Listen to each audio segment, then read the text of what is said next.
మాకు నేర్పుమయా, ప్రార్థన వినడి పావనుడా, ప్రార్థన మాకు నేర్పుమయా.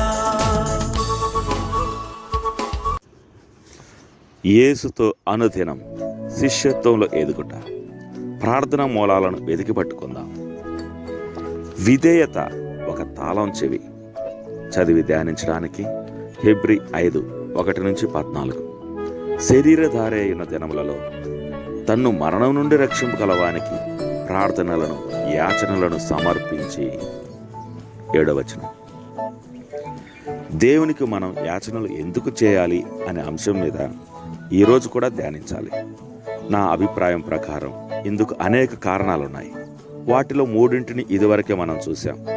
మొదటిది, మన ప్రార్థనల ద్వారా దేవుని యొక్క సంకల్పాలు నెరవేరుతాయి. 2వ కారణం, దేవుడు తనకు మనవులు చేయవలసిందిగా ఆజ్ఞాపించాడు. దేవుడు విజ్ఞాపనలను చేయమని ఆజ్ఞాపించాడు కనుక విధేయులైన క్రైస్తవులు స్పష్టమైన అవసరాలు ఉన్నా లేకున్నా విజ్ఞాపనలు చేస్తూనే ఉంటారు. 3వ కారణం, మనవులు మనలను దేవునిపై సంపూర్ణంగా ఆధారపడేలా చేస్తాయి. అలాగే మనపై అధికారం ఎవరికున్నదో గ్రహించేలా మనకు సహాయం చేస్తాయి. ఇప్పుడు మనం మరో కారణం గురించి యోచిద్దాం.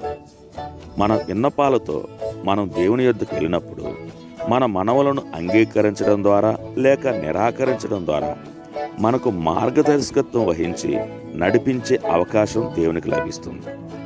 ఒక వ్యక్తి ఇలా చెప్పాడు, దేవుడు మనం చేసిన మనవులన్నిటికీ జవాబిస్తాడు.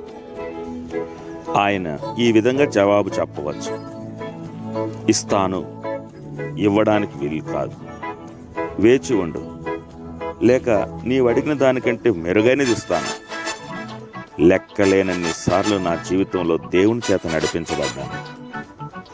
దేవుడు జవాబు ఇవ్వడం లేక ఇవ్వకపోవడం రెండూ కూడా నన్ను ముందుకు నడిపించాయి.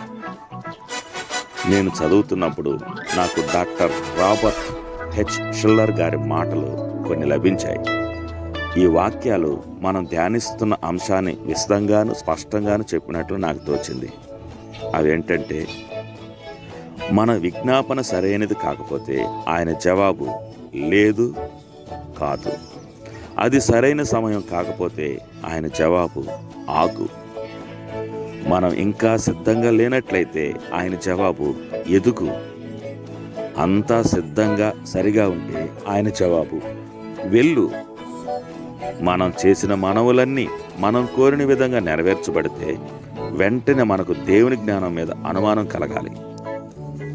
తండ్రి, ఈ అంశం గురించి నేను ఎంతగా ఆలోచిస్తే అంతగా నీవు నా జీవితంలో పాలు పంచుకోవాలని ఆశిస్తున్నట్లు నాకు అర్థమవుతుంది.